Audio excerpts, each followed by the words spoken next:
a previous company, I worked with someone who demanded an expanded role. And when I turned them down on that, they immediately fired themselves and said that I'd be hearing from their attorney. So this was an interesting combination of actions. Hello and welcome to the big 10th episode of Between Two COOs, where phenomenal chief operating officers come to share their knowledge, advice, and crazy stories. I'm your host, Michael Koenig, and I'm excited to welcome our guest, Valerie Hoecke, Chief Operating Officer at Dia&Co, which is the only retail service dedicated to meeting the plus-size community's full range of style needs and is backed by incredible investors like Founder Collective, Sequoia Capital, and Union Square Ventures. Prior to Dia&Co, Valerie was the Global Chief Digital Officer at LVMH. Yes, that LVMH, Louis Vuitton Moet Hennessy, and has held many other executive roles at the cross-section of digital media and e-commerce and retail. Welcome, Valerie. Thanks for being here. I'm excited to have you on. Thank you. I'm excited to be here. So it's worth noting that you're the first guest that we've had on that has the type of digital media and digital marketing background that you do. And so that brings a unique perspective. But before we hop into that, just to start off, what was your path to becoming a COO? My path was circuitous. I started my career as a web developer and project manager in what was supposed to be a gap year to earn some money for college. And I had a lot of very early success and never made it back to school. So I am a college dropout. Very unusual, actually, in our line of work, I think. Some part of my career was really made by some very early experiences. So I was working at a publishing company when the first graphical web browser came out, and I was like, this is going to transform publishing. I didn't think it was going to change the world the way it has, right? But I was right at that moment in time, and a colleague and I convinced that publishing corporation to launch a think tank to decide what to do about the internet. And while we were working at that think tank, we started creating experimental new products. And so we created software that we ended up spinning out via Mayfield. So I was like 20 years old when I had my first exit. That really accelerated my experiences, my career, my network at a time when, frankly, there just wasn't anybody else who knew what they were doing either. It was like kind of being a lucky spot, and like the wave was coming and there was no choice but to swim or get smushed. So that really helped me out. I launched a web development agency after that, which I had an exit on as well. I sold that a couple of years later. Really naturally gravitated towards managing business operations, managing people, managing clients in those businesses. I spent a lot of years running various kinds of agencies in Silicon Valley, which I think made me a really good generalist. I worked with a lot of different kinds of businesses, and I did things all the way from more technical projects at some companies, like building e-commerce systems from the ground up, working with some of the first commerce servers out there. Netscape had a very early commerce server that I worked on. I worked on the very first e-commerce site ever launched anywhere. And I worked on a lot of digital marketing initiatives as there became new frontiers in how to market to customers on the internet. And so I think that was like a very good general grounding that helped me, even though agencies are kind of chaotic places to work. I learned a lot by working with so many clients and in so many functions. In those agencies, I was generally like either a VP of client services, so in charge of the client relationships, or I was a GM, so always an operator or a person on kind of high level client care. A big career move I made in kind of the late aughts was when I moved to one of the LVMH beauty brands, Benefit Cosmetics. I really wanted to like operate a digital business. And so I went there to run their e-commerce and also build digital marketing programs for them. Subsequently, I had that opportunity to move to the parent company. So I went to Benefit Cosmetics is owned by LVMH. So I went to LVMH to the beauty division and became the global chief digital officer. So there I was really working on strategy and digital transformation across 16 different brands. It was much more of a strategy and advisory kind of a role. I got to work with incredible people and see the way one of the largest, most successful companies in the world works. So that's like my big company experience. But there's 16 different brands and they're at very different phases. So we also had an incubator. So I was staying small and staying big at the same time. But I really missed like operating. I really wanted my hands in a business. And so that's when I had this opportunity to come and work at Dia at Dia&Co at the COO. And I've been here for 6 months now. That's amazing. And I love when you say that was my big company experience. LVMH is like 100,000 people. And Yeah. now more than $50 billion company. Our division is was only one of the many divisions of that company, Mhm. right? There's more than, it's always hard to keep track, more than 75 very Yeah. illustrious brands in that organization. But yeah, that was my big company. I went from like, billion-dollar in my early career, very small companies, then a billion-dollar company, then a many billion-dollar company. It's amazing, and the career arc that you just described of first being an entrepreneur and then moving into this agency model. One of the things that people who have spent a lot of time at agencies have told me over the years has been, yeah, you really you see the commonalities and the generalities of just good operations that Hmm. transcend whatever vertical you're in. And I Yeah. wonder how much of that played into what you did at LVMH with those 16 different brands. And if you Yeah. could maybe tell us a little bit about that. Absolutely. Yeah, I think agency life is a grind. I won't lie. So are startups. So this is very common. You never have enough resources. You're always juggling a lot. In those ways, those two worlds are very similar. But I think agencies are a great learning ground because you work on so many different businesses, and you work. You may only work in a specific area. Let's say you do e-commerce development, or let's say you do digital marketing. But you work with, for me, I've just worked with almost every kind of business and almost every kind of business model. I've worked with nonprofits. I've worked with trucking companies. I've worked on, enterprise sales companies at like some of the biggest software companies in the world. And I think working across that kind of range of businesses, other than maybe in financing, venture, there aren't a lot of places where you get to see so many business models. And depending on how sort of strategically curious you are, you have this opportunity to really learn what makes each of those businesses work. And I think that was a very rich learning ground for me that developed pattern matching skills that were then very useful when I chose to focus in a very specific area, right? Consumer goods, beauty. Of course, I'd worked with a lot of consumer goods and even some luxury companies. Like, there's almost nothing I encounter where I don't have some point of reference, makes for good dinner conversations. But it really helped me. I think it really helped me see some really important patterns that then I could apply across the brands I worked with at LVMH. It's very interesting, especially because I was so prepared to take more of a questioning line around some of the digital transformations that have been taking place at LVMH, a large company like that. And here you are, the perfect person positioned to help them do that, having been in an agency, having started your own companies in the digital sphere. And was that something Sure. that was just a natural fit? Um, yeah, I mean, I think the thing that made the transition easy was I worked at one of the brands first. So I think if I'd come straight from agency, there's a lot of skepticism about agency people. What I had done is operated successfully within one of the brands, and really built my relationships across the organization and showed that I knew how to translate, abstract concepts into what worked for a given brand. And, LVMH is very much an organization that rewards performance. And so I think that time really, frankly, I didn't, until I went to benefit. I think I learned a lot about theory in the agency world, and I learned a lot about why all my clients never did all the smart things I suggested when I worked at a brand, right? And so there's a proving ground working at a brand and really like taking all these kind of buzzy new things and trying to make them work in the marketplace and living with the long-term results of the decisions you make when you build a website, for example. There's something that happens there that I think was very, very important for my ability to provide value in my role at LVMH. There was this mix of like kind of interesting strategic and agency work in the past, but then there was like been there, done that, did it at a brand that was growing fast that I think probably helped both with credibility, but really with learnings that I could apply. I think probably my time at Benefit was even more valuable to the brands I worked with than any of the other time in my experience in the past. And so you've had a seat that very few people have had, which is being in the leadership role of a company that is like LVMH.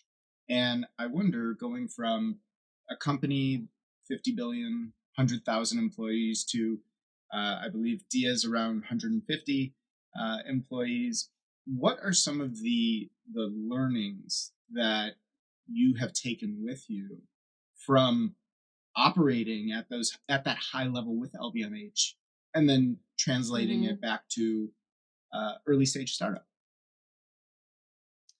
Yeah, that's a super interesting question. And I'm very much still a learner on that front. I am very much still discovering, and there's definitely some whiplash. That's a pretty big shift. I think, what I learned at LVMH that was so valuable for me now is this I mean, the company has this incredible set of competencies. There is incredible financial rigor and a very strong focus on results in the business. That, frankly, like smaller businesses, just we don't have that kind of financial rigor at Dia&Co.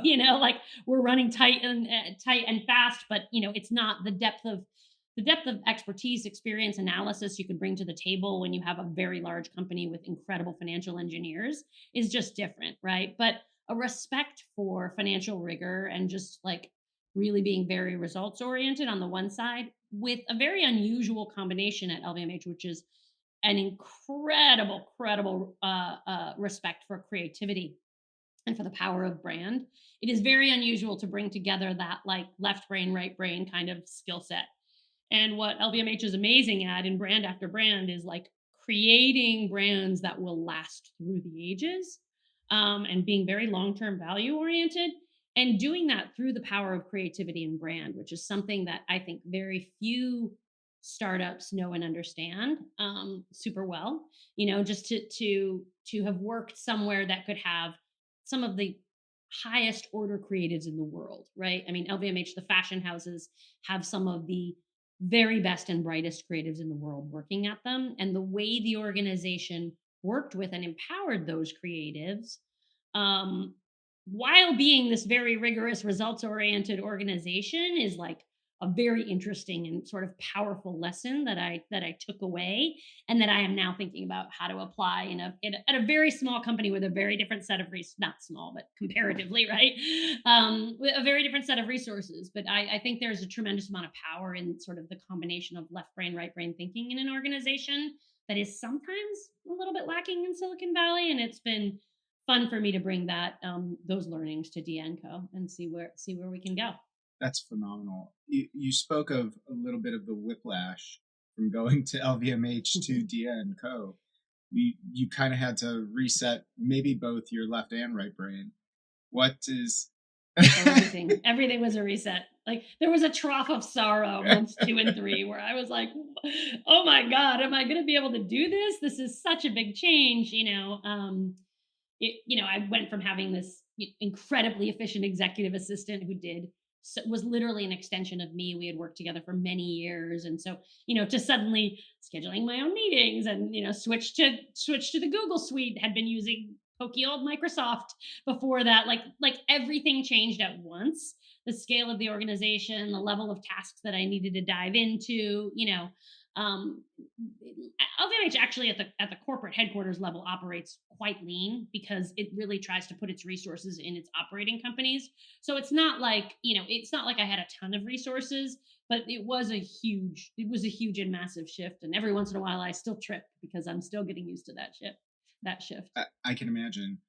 Now, what is it that drove your decision to hop back into the smaller company startup world? I mean, partly the desire to have a really tangible, direct impact. When you're in a strategic role, you help influence. My job at LVMH was all about influence. And I wanted to pull the lever and see what happened. Like the thing about being an operator is you make a change and almost instantly you have information about whether that is working. And I just really missed that very, very immediate feedback, as opposed to like working at a very big conglomerate, even if you're very action oriented and you're working in a data oriented division, you make a change. It's like driving a cruise ship. You make a change and it slowly starts to turn, and you don't know if you're over rotated for quite a bit longer. So I am enjoying the like immediacy, and I knew that I craved that from other days in my career. I just really like being an operator and building teams and solving problems with people. So I think that was part of it. And then, of course, like I think the pandemic, it impacted so many of us in terms of values, and it was really a time of reflection. And I think for me, I realized that I really wanted, if I could, to work at a very purpose driven organization. And I mean, LVMH in its own way is very purpose driven. It's about elevating people's experiences in the world and delivering incredible products, seeing what great can really be like. But to do that for the people, to be able to do that for women who are deeply, deeply underserved, women who wear larger clothing sizes are so deeply underserved, and experience a lot of discrimination in the United States. And in many places in the world. And so being able to work at a mission driven company and engage with the level of passion that our teams have to feel like I'm really making actually a difference in someone's day, giving her something she didn't have. That has been a deeply rewarding, like additional bonus of this career shift for me. I love being able to, as you said, pull the lever and see Hmm. how it shifts. It's one of the fun things about being uh, at an earlier stage company. So, in terms of Dia, and I'm glad you started to discuss what you're working on there. Dia was founded about 6 years ago in 2015. You've raised $90 million from, as I mentioned before, some of the best venture capital firms in the business. Hmm. When you came on board as COO, what was the mandate? Because COOs are brought on at all different stages of a company's life cycle. What was your mandate coming into Dia? Sure. I think a big part of it is we have this incredible CEO who I'm very, very honored to be working for. And one of the things you also learn at LVMH is a tremendous respect for founders and for the kind of people that found companies. I have a great CEO. Her name is Nadia Bujarwa, and she is incredibly articulate, a brilliant woman, externally facing, very, very strong, has been kind of the face of the brand in a lot of ways. And I think we really just wanted to give her greater leverage at the things she's great at, and to help her help her operate the business day to day. So partly to just to free her up to do what her true, we always talk about superpowers at Dia, to like leverage her superpowers and to complement them with a different set of superpowers. So I think that was part of the mandate. And then of course the part of the mandate is to, I mean, my mandate is to build the world's greatest brand for plus customers. I mean, I am here. This is the lesson I bring from LVMH. I am here to solve a pressing customer need, and I am here to make this help this company be what it was always destined to be because of the dedication it's always had to the customer for plus, which is to be the greatest online retailer and to actually revolutionize plus size women's access to clothing, to give women who wear larger sizes the same kind of access to style themselves the way they want to that every other woman in the world enjoys. And I think we can build, I think brands of the future will all be inclusive size, and so this is a transition period. But the first retailer that truly serves the broadest customer segment there is in the United States has incredible potential for the future. And so I'm here to help make that dream for the company come true. And it's worth noting that you also have partnered with Madewell to start to carry their clothing. We're very excited about bringing new brands on board. Yeah, it's something the customer craves, right? She has been relegated to a small rack in a retail store. Very, in any brand store, she's had very little choice. She has to find some weird section sometimes where there's only a few items in only a few sizes, only a few styles. She's just really not been able to have the choice. It's like navigating this labyrinth of shopping opportunities just to put together an outfit as a plus size woman. And so for us, one of the things that's very exciting and is very validating for our customer is that more brands are starting to extend their sizes and be more inclusive. And, I believe in 20 years, we will look back and say, how is it that in the United States, 70% of women could not find clothing in their sizes? This is crazy. I mean, it's insane. But right now, there is a huge portion of the US population that simply cannot find clothing in most stores. And so we are so excited that more brands are embracing inclusive sizes. And one of the challenges is that the customer for plus doesn't even know that those brands are making clothing for them because they have stopped looking to those brands for clothing. They've learned that those brands don't meet their needs.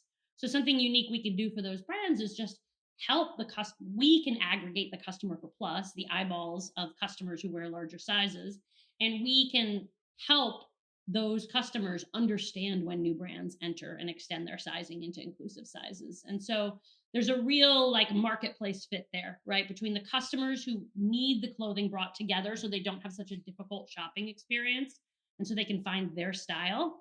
And then between the brands who either there's a lot of young brands that are inclusive sizing that have trouble reaching the customer, right? Or there are very established brands that as they extend their sizing, they have trouble reaching the customer as well. And so being able to help those both sides move towards a better future for the majority of women in America, that's like the super awesome thing to go to work for every day. I'd like to focus a little bit on the incredible growth that you all are going through. In terms of being a e-retailer, shipping physical goods, but you also have the digital operation behind it. What has been going really well? What do you all do better than anyone else that is making Dia&Co such a success? I think there is a deep empathy and understanding of the customer for plus. And I think, frankly, that's something that all businesses should have, right? Is a deep empathy and understanding of their customer. But in this case, because this customer has been denied choice for so long, because she has this labyrinth of, she underspends because she can't find what she wants, right? So this maniacal focus on understanding this customer, having many employees who are customers for plus inside of our organization, listening to the community, and truly understanding what is holding her back from shopping today and her attitudes, I think is kind of one of our superpowers. That's one of the things we do well. Is sort of customer empathy and customer listening. We're also a data driven company. We have very, very, I think that we have this style box part of our business. So you can either come and shop direct with us in the marketplace, or you can sign up to have a stylist send you clothing every single month. That helps for people who don't like shopping. It also helps because an expert is helping figure out what clothing will work for you based on a really advanced understanding of fit, that we have a specialist team that really understands, fit for the plus customer.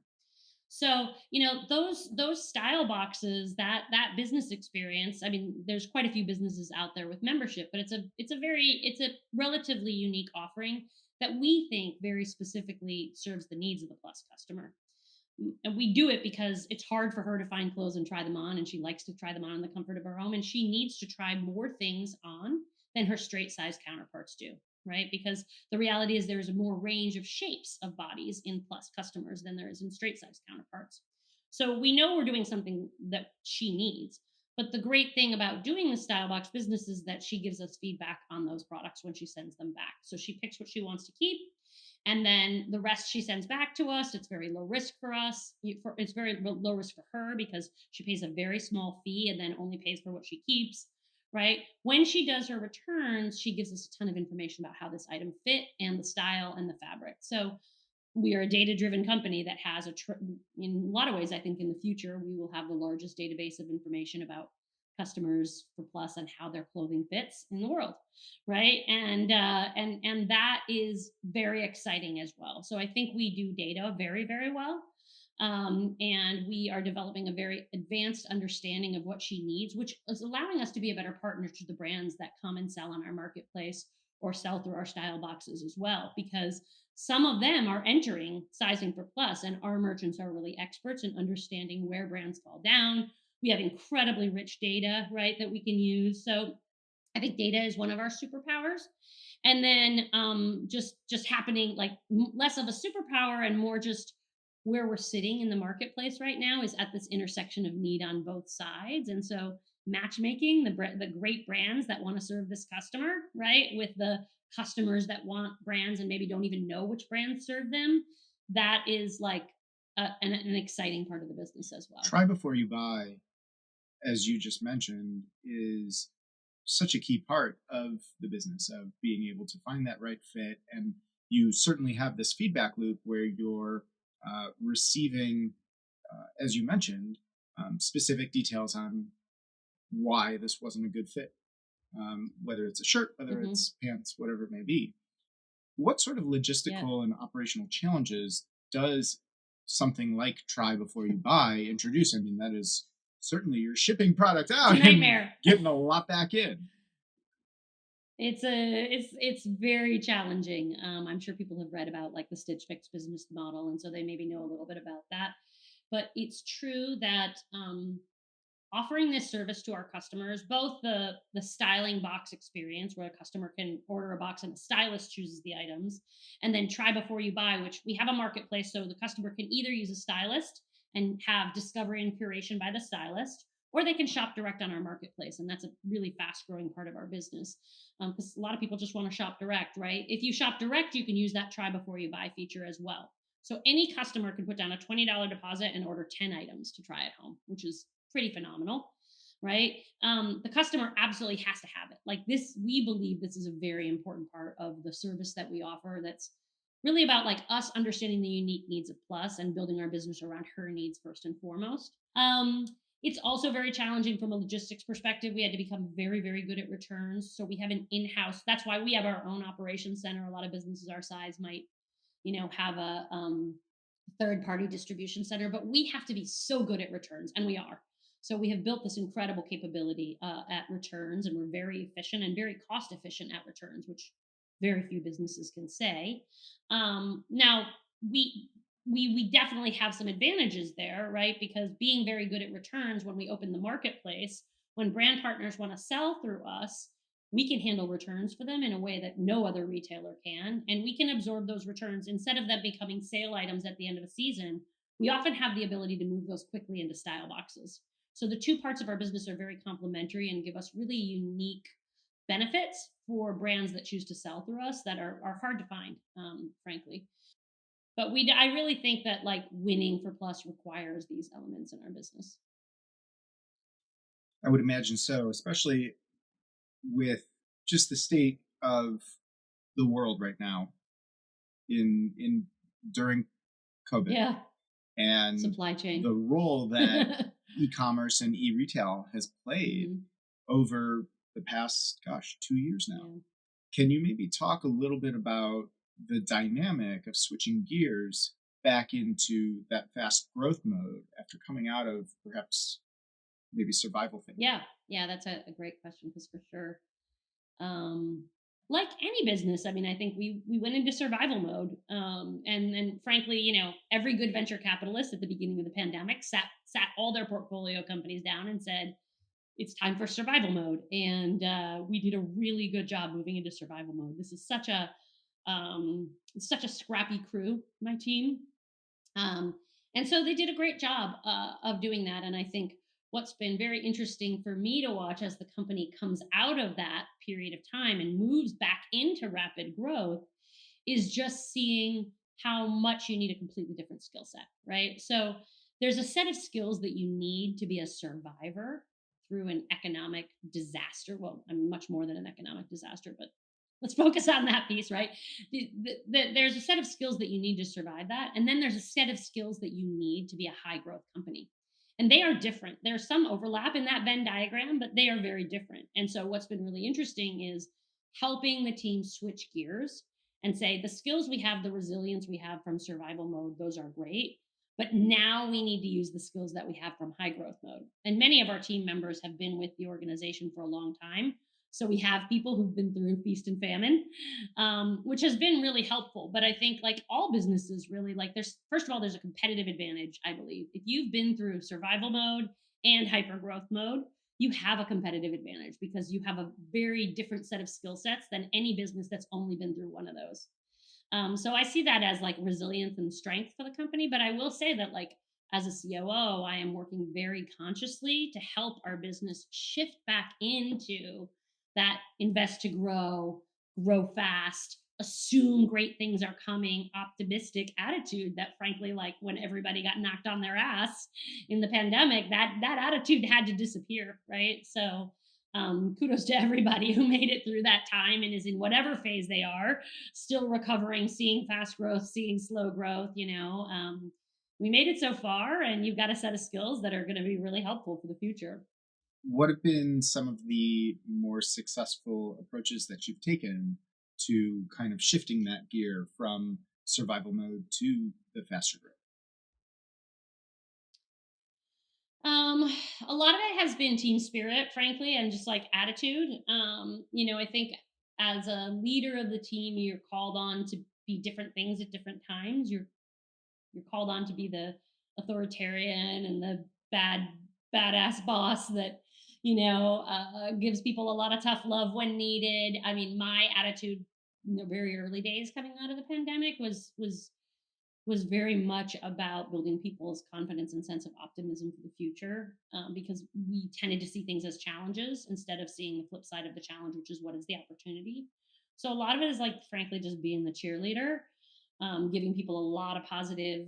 And I'm a really like, fortunately, I'm a really good cheerleader. So giving people that positive feedback, constant positive feedback, more than I would in a normal time, because I just think that's what everybody. I think it's what the world needs right now, and I certainly think it's what employees need, is just a sense of optimism, a sense of constant positive reinforcement when we demonstrate the right behaviors, when we take good risks, when we're willing to double down on a bet. Like, now is a time to make big bets.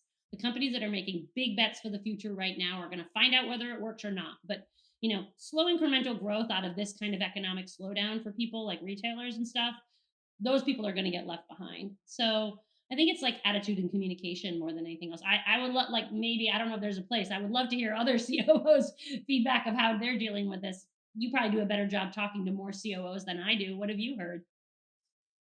Oh gosh, of shifting. Well, it depends for all different companies, doesn't it? Which is kind of a cop out of an answer. Mm-hmm. However, a lot of it has to do with the mindset shift that you've just been talking about. And for some businesses, if you're in shipping logistics or other remote related businesses, you certainly had that growth during that time. And so it's almost the opposite effect in some cases, right? Where some businesses that flourished. Exactly. Exactly. And so shifting, I think, and I wanted to ask you about this in terms of being that cheerleader, in terms of getting people's morale up. How have you gone about that in probably a remote setting, I'm assuming? Oh yeah, we were actually primarily remote before the pandemic, so that was cool. In that, like, we had one thing we didn't have to figure out. We kind of knew. We had already, Dia, long ago, long before me, made the decision that we wanted the best talent we could have across the United States, and we're a very unique business. And so from the beginning, we had my chief retail officer, my chief technology and data officer. We're on the West Coast. Most of the company was on the East Coast, so we already knew how to do that stuff, which was great. But uh I won't lie. Like, 6 months ago, it was a little grim. It was a little glum. Like, just that the endless Zoom meetings, and that remains a huge challenge. Look, like, we just got together in New York, like about a month ago. Just the people who were local, and I was out there for a trip with a couple of the other execs, and we got to have a drink with people, and it was like a freaking miracle. It was just so special. I had never met most of my team face to face, so, you treasure those special moments, but as a startup, you just can't afford to be doing that very much. And that wasn't even all our team. It was just the people who were in New York and a few leaders who traveled. So, I mean, a few things, we're kind of goofy, like Halloween. Of course, we had a Halloween contest, but we also, like, I'm just giving a goofy example. We had everybody submit childhood Halloween contest photos to, one of our folks in HR, who posted them over our Slack channel over the course of the day. And there was a guessing game to guess who people were. And, like, it just creates a sense of warmth and human connection. And I think we really need to feed. We used to keep our Zoom meetings like off until the host joined, but we really tried to switch to that. And, like, if you come in a minute or two early, I make small talk like crazy. And I mean, some people don't like it, but I think, like, we need those water cooler moments. And to me, those moments when people are dialing into the Zoom, and the way we use social channels. On Slack, we use like the Donuts app and stuff. Like, we do everything we can to try to, like, make the relationships. And I think I have overemphasized and over-indexed on that. I'm extremely chatty, like, probably some people don't like it, but I'm extremely chatty on our social channels and stuff, just to maintain those relationships however we can. Is there going to be a time when more meetups start happening again for Dia? I sure hope so. I mean, right now we are in a phase where like we pour every penny we have into building the business in a really practical way. Like, the inventory cost of scaling this business is very different. Um, Although the marketplace is much more efficient because we don't hold inventory. That's a drop ship model, so that's helping us, But we don't put a lot of money into getting together as a team physically. We're trying to do like little regional get-togethers, and we had some planned, but then like God, there's just been so much stop and start, right, with the pandemic, with the latest news. So I was really hoping I was like on Q1, I'm going to get everybody together, right? I don't think that's going to happen based on the latest news. We'll see, but we just decided not to have our board meeting. I've never had an in-person board meeting since I joined the company. It's only been remote board meetings.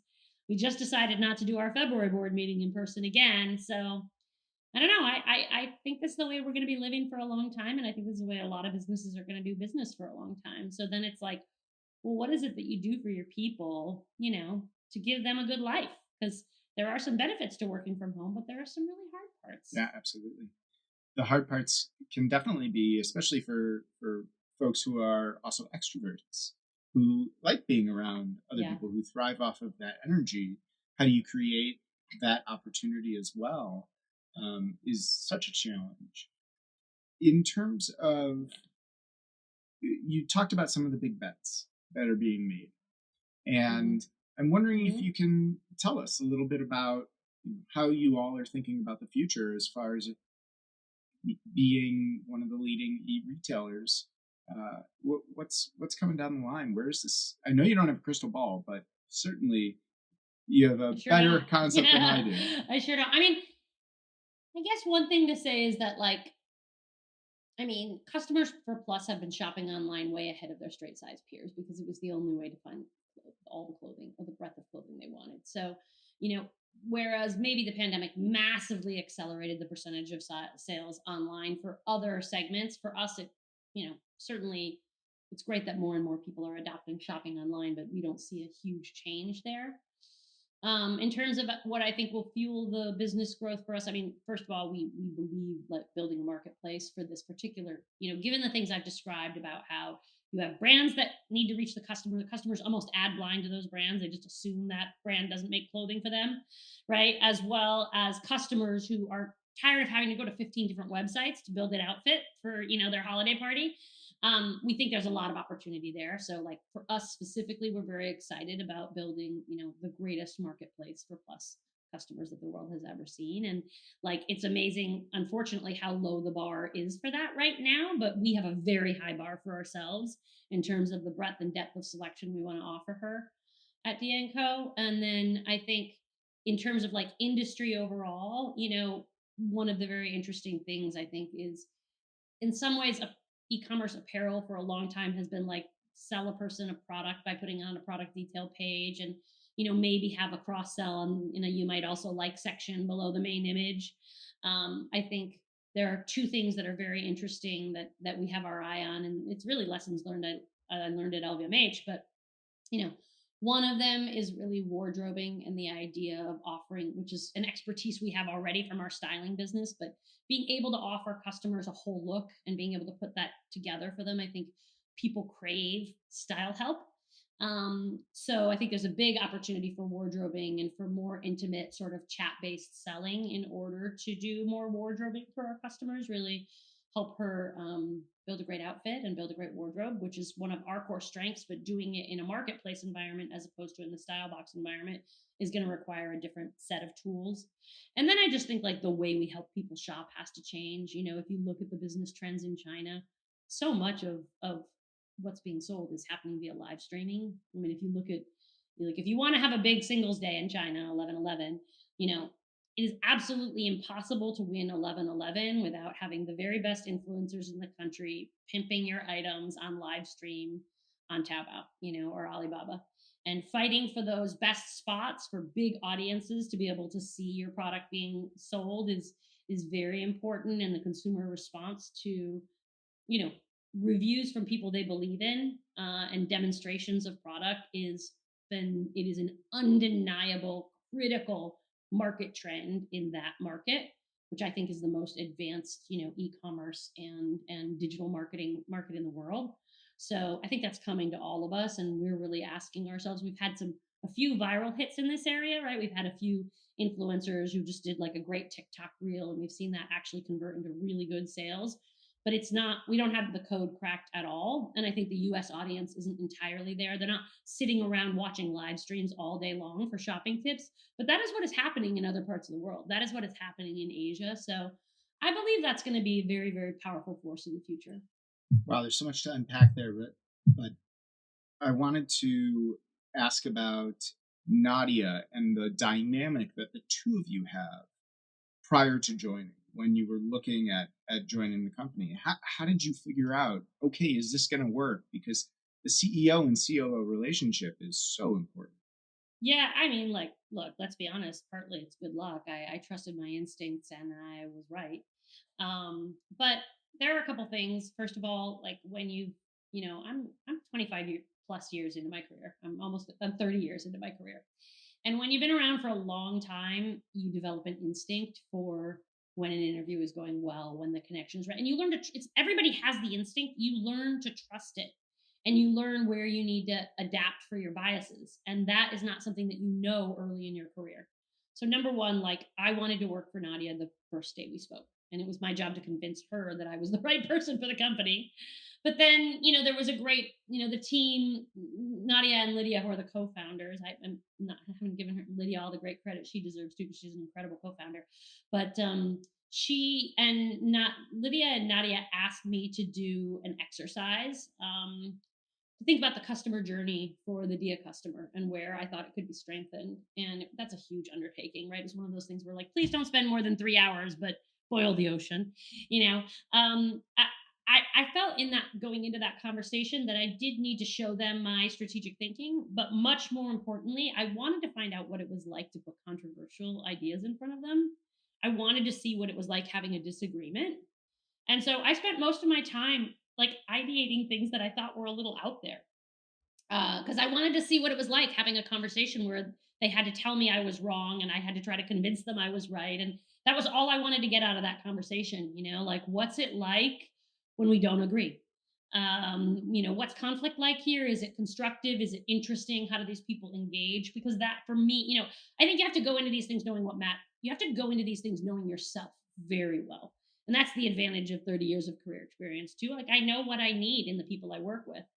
And in particular, I know what I want from a boss. And so that was the thing I wanted to hone in on and discover, because I was very confident that I was signing up to follow somebody who was intelligent, brilliant, a great communicator, strengths that I didn't have. Those things that you can tell very early, but I was like, what's this thing going to be like? And so that's how I use that conversation. And I don't know if they even got what they want to do. But at the end of the conversation, I was like, well, I got what I wanted to know out of this conversation. And yeah, I'm ready to sign up, So I think you got to think about those exercises strategically and say, what's in it for the company right now? I mean, every conversation you have to think when you're interviewing, what's in it for the company and what do I need to give them right now? Why are they asking this question? But what's in it for me and what can I learn about the company? And what do I want to get out of my next question? What do I want to get out of the answer I give? And that's just an extra layer that I think makes those conversations much more effective. So I have to ask, we've all had those moments where we have a new problem and we've at some point thought, whoa, never thought I'd see that. Do you have one that comes to mind that you can share with us?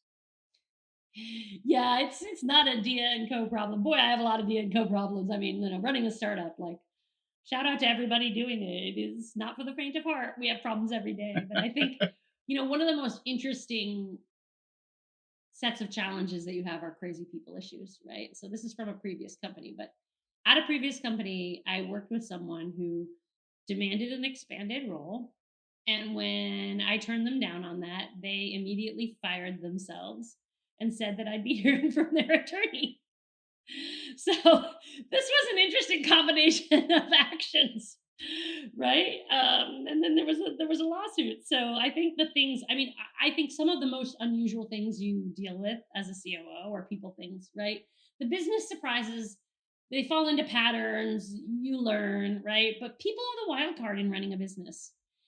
People are the magic in running a business because it's people who solve problems for you. It's people who develop customer intimacy and instincts, but they are also the wild cards and for sure the hardest part of the job, right? Managing all the personalities, managing the people, not getting yourself fired or in legal trouble in the process. Getting all those different personalities to work together. I'd say like a huge percentage of the challenges of a COO are in that space. And maybe it's one of the reasons I love the job of a COO as well. I love solving people problems, even though I get a little weary of it sometimes. Solving people problems is a very interesting set of problems.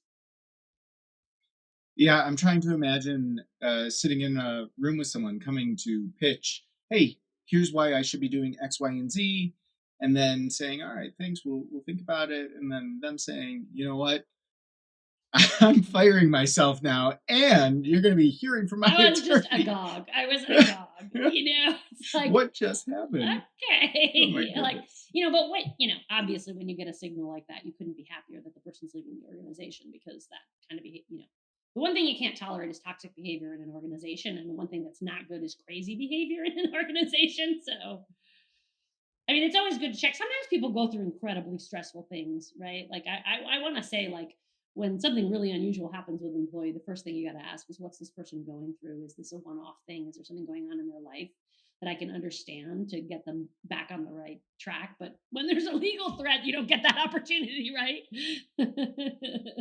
No, absolutely not. Now, this is definitely a meaty topic, but I would kick myself if I didn't return to it. You had spoken a little bit, very briefly, about the bias that comes from that you see within corporate America around, I suppose, Let's say size discrimination. the size of folks, size discrimination, and I don't even know necessarily how to talk about this. It is something that is probably pretty important to get out there. I'm wondering, can you maybe speak a little bit more to this? Sure. I mean, we see in our society many different kinds of discrimination, right? Our society, most societies are societies that try to favor the middle of the bell curve. That's just the way society works. And then people in power in the middle of the bell curve define that they want to keep that power in the middle of the bell curve, and they fight changes. There's a tremendous amount of variance in how different bodies want to hold weight, right? The truth of the matter is that women also typically add weight over years and as they get older. It's a normal part of aging for the vast majority of women. And unfortunately, like, we have a standard. I think it's rooted in sexism to some degree, but we have a standard that says that skinny and small is better. And you don't see people who are unusually thin, unhealthily skinny, receive any discrimination in the workplace. And yet people who are larger do experience discrimination in the workplace, right? People of unusual sizes and shapes and disability receive a ton of discrimination in the workplace. Let me just point out, but being skinny, and there are many unhealthily skinny people, they do not have the same experience that people who are larger have. And so, it doesn't take a lot of Googling and research to understand that there is size discrimination in this country. It plays out in things like wage. The larger a woman is, the less likely she is to make good money. And straight up, I think we are now starting to live in a society where people are starting to realize that discrimination is not okay. They're becoming more aware that it exists. But size discrimination is one of the least addressed of these types of discrimination. And so, yeah, I mean, my advice to anybody who's interested is, research the topic, learn about it a little bit. And then realize and empathize with, first, the degree of bias like that people who are larger experience, because they do experience a lot of bias. Try to work very hard to correct for that in your own behavior, right? Look to correct for it from a corporate perspective. Look to correct for it in the way you put images in the world. I mean, go try to find a picture of a plus size businesswoman on any. I mean, this is 70% of American women are size 10 and up, right? 10 to 12 is kind of mid size. but it's still a massive portion of the U.S. Population. You cannot find pictures of all those stock images that we put in our PowerPoints that we're constantly replicating. All the images in media. I mean, women of larger sizes are invisible, and that creates huge self-esteem issues. It reinforces bias, right? Because we are telling the world what size it's okay to be all the time.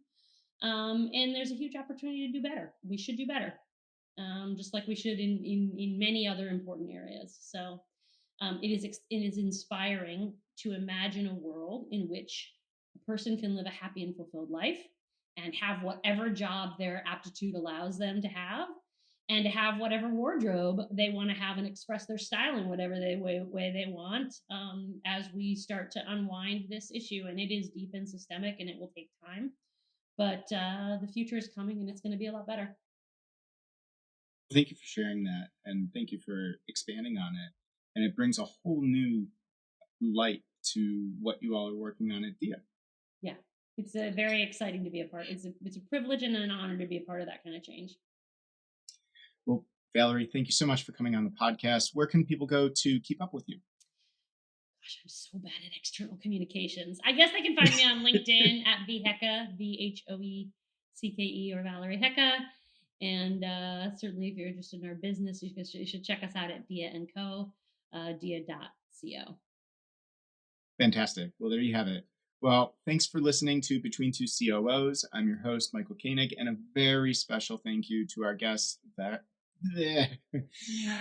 Thanks for listening to Between Two COOs. I'm your host, Michael Koenig, and a very special thank you to our guest, Valerie Hoecke, for joining us. Tune in next time for our next COO chat on Between Two COOs, and be sure to subscribe on Apple Podcasts, Spotify, or wherever you listen to podcasts, so you never miss an episode. Just visit betweentwocoos.com for more.